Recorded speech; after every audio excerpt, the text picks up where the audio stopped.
Hello, ladies of the Church of Christ in Green Hills. I'm really honored to be sharing a thought with you today. And so, Miss Rita asked me to just share something personal, something that's impacted me, um, something, favorite Bible story to think on. And so, as I was kind of considering growing up, I think we all have a favorite Bible story. And especially those of us who grew up as preachers' kids, we all probably heard some rerun sermons and we had some favorites. And so, growing up, listening to my dad preach, I always had a favorite lesson series that he presented, any church that we were in, any place that he's preached. And he did a series on the book of Esther. And that story has always resonated with me personally. And I think I loved it as a child because it was so epic and the narrative built and you wanted to see what was going to happen. And even if you know how the story ends, it's like a favorite movie. You just want to see the resolution of the story.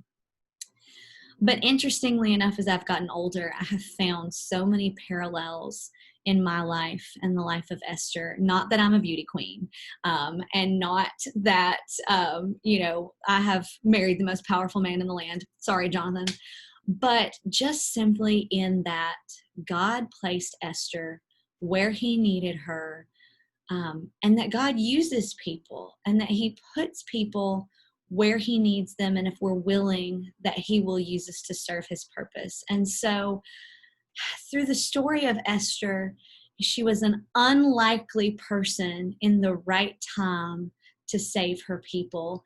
And, as awful as a pandemic has been, and as incredible as the year 2020 has been, I can only imagine a genocide where all of my people, all of my family were in danger of being killed for no other reason than their race. And unfortunately, this happened with the Jews at this point in history, but it's happened over and over and over again in our history. And I think God puts people in all of those situations where he needs them. But we know in the story of Esther, that God used her. And it's interesting because the name of God is not used in the book of Esther, but he's on every page. And so in Esther chapter 4, I just love this verse starting in verse 12 and going through 14. When Esther's words were reported to Mordecai, he sent back this answer: "Do not think that because you are in the king's house, you alone of all the Jews will escape. For if you remain silent at this time, relief and deliverance for the Jews will arrive from another place. But you and your father's family will perish. And who knows but that you have come to your royal position for such a time as this." And I think it's easy for us to think, I'm here or I'm there because of what I've done. Or maybe I'm not good enough to step in and step up and do the right thing. But the reality is we're all where God has placed us. And if we're open, he will use us. And it doesn't matter, just like Moses wasn't the greatest speaker, God used him. God put him where he wanted him. And so I just love the story of Esther. And more than one time in my life, I've had a friend or a colleague repeat those words back to me. Maybe God put you in this place for such a time as this.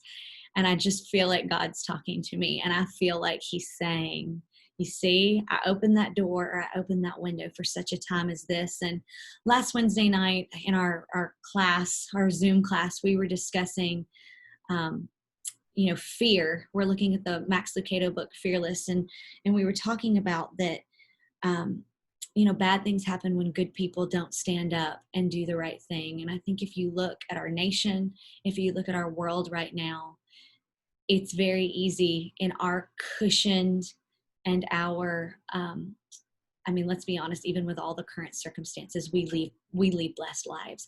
It's easy for us to sit back and say nothing. It's easy for us to sit back and watch others suffer. It's easy for us to say, well, I still have my job and my family's in a good financial situation, or